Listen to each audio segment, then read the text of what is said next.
Here's the scenario. You're injured in a collision and your insurance company is denying your claim. It happens far too often. If it happens to you, call me, Brian Goldfinger of Goldfinger Personal Injury Law. My team and I work for people just like you. We don't accept cases on behalf of insurance companies, so you and your family can make sure that you're in good hands. Visit goldfingerlaw.com and get us working for you. Get Goldfinger today. You know what I want? I want to talk sand.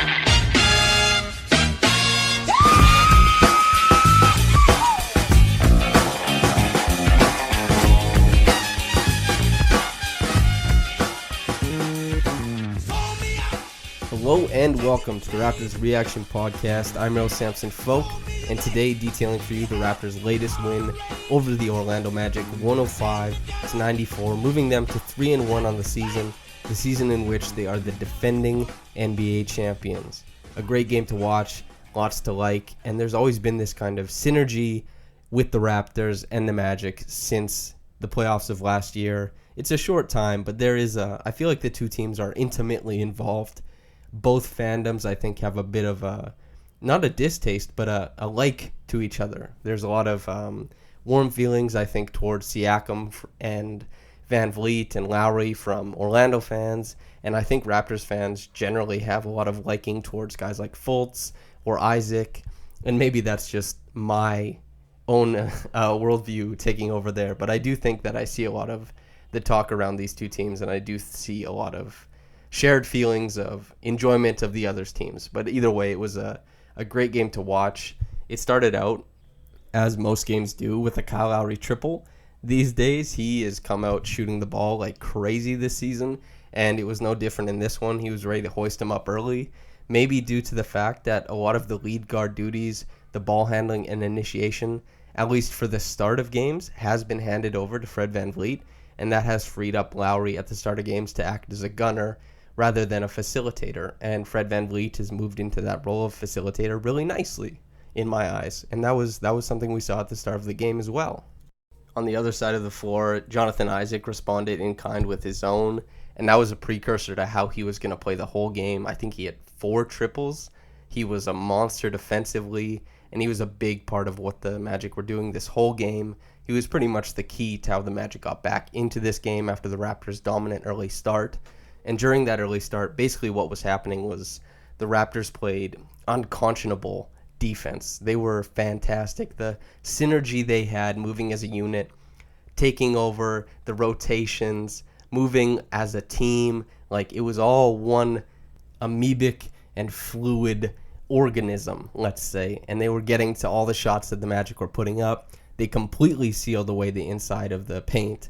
And the Magic, they didn't even score a paint point until I think 2 minutes left in the first quarter.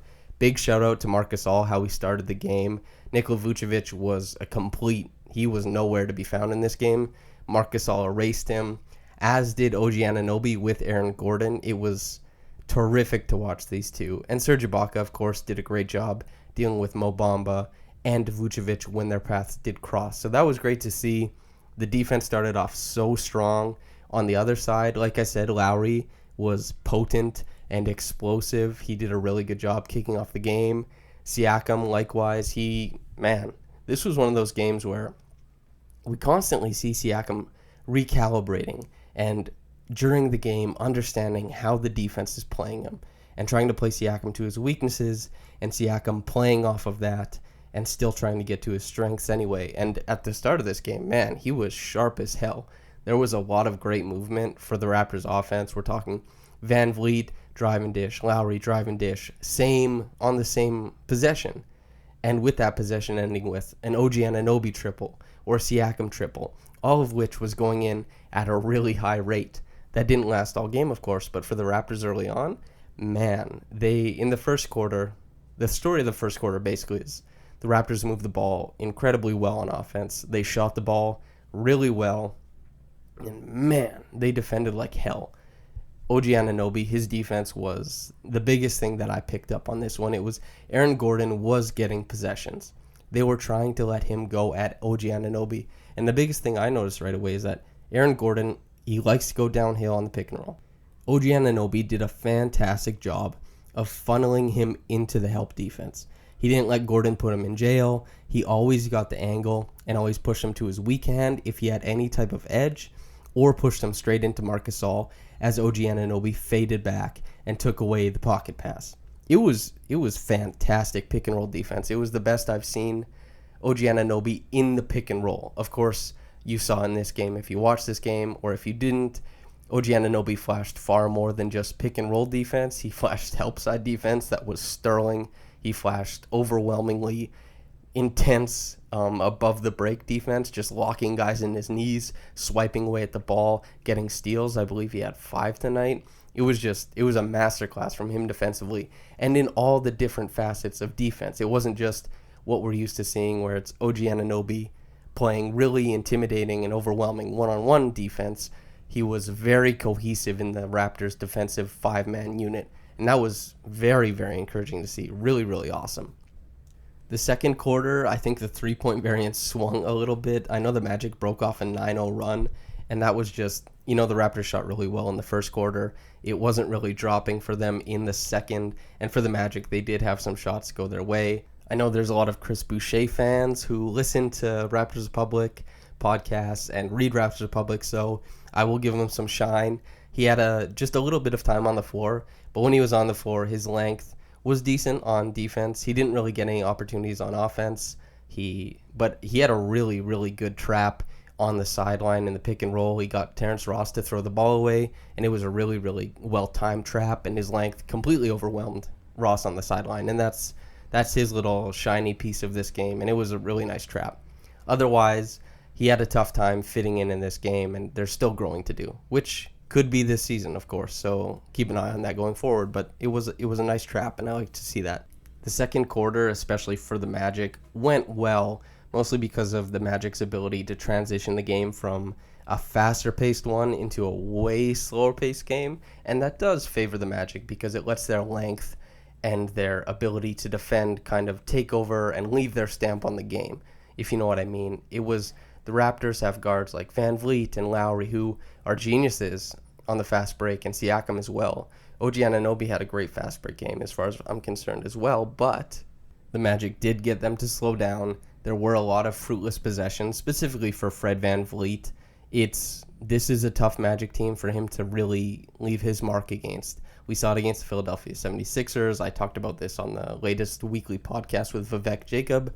That is something that Van Vliet does struggle with, is length on the defensive end, especially when he's trying to operate as the de facto point guard. If he's trying to find passing lanes, trying to make, cross-court passes, that length makes all of that so much harder. The pocket pass, when Jonathan Isaac is lurking, becomes way more difficult. The cross-court pass from a shorter angle, like Fred Van Vliet, that gets a lot tougher because if you want to get over the defense, you have to lob it. But these guys are also long and quick, so if you lob it, it gives them more opportunity and time to get after it and push it the other way. So things like that were happening, and that basically the Magic were climbing back into the game, and they got almost all the way back. But there was some brilliance from Kyle Lowry to close out the first half, which, when is Kyle Lowry not brilliant is a question, of course, but it was fantastic. He beat the buzzer with this, just a wonderful layup, and he went the full length of the floor. He got there. It was a Kyrie Irving type of English on it, and it was fantastic to see. It was really nice.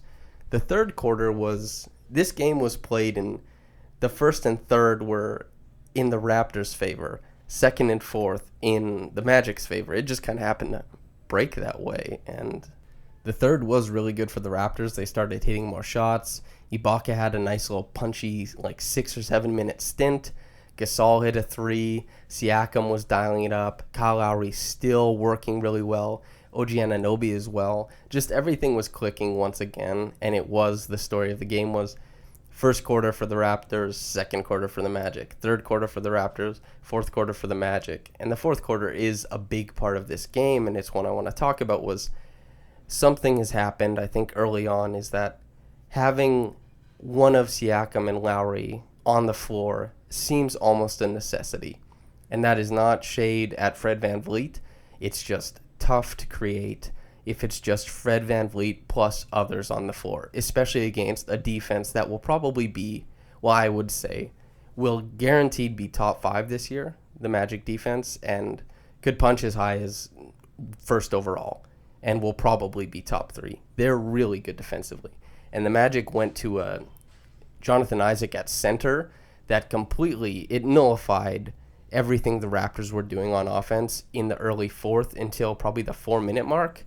And it really helped the Magic spur on a 13-0 run, which got them all the way back in the game. And it was a bit of a stroke of genius from Steve Clifford.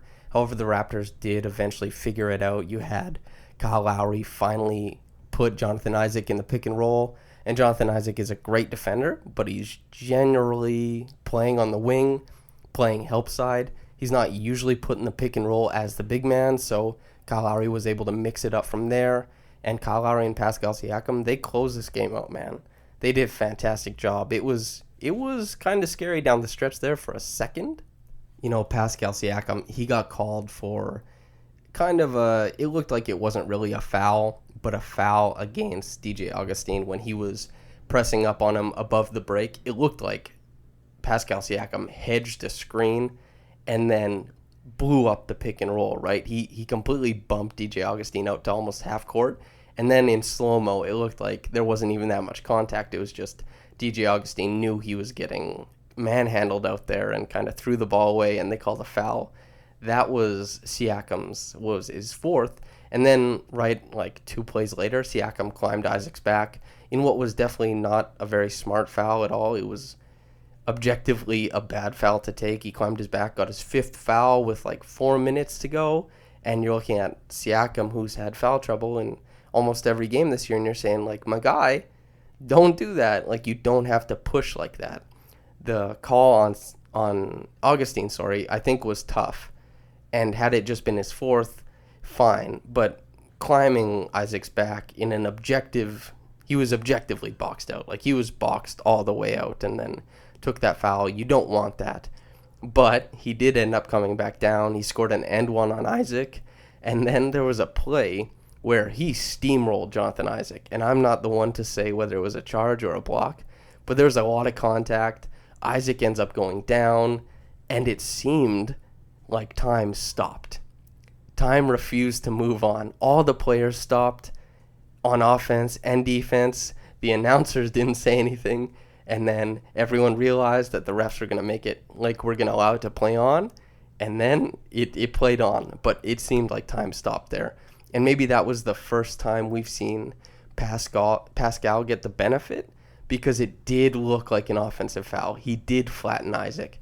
But I think the refs were cognizant that Siakam had 5 fouls, and were like, we're not fouling out the Raptors' star. And that's cool. If you ask me, that's cool as hell, because that means that Siakam has definitively arrived. I mean, before this game, he's averaging, 33 and 13? He's a monster. He's incredible.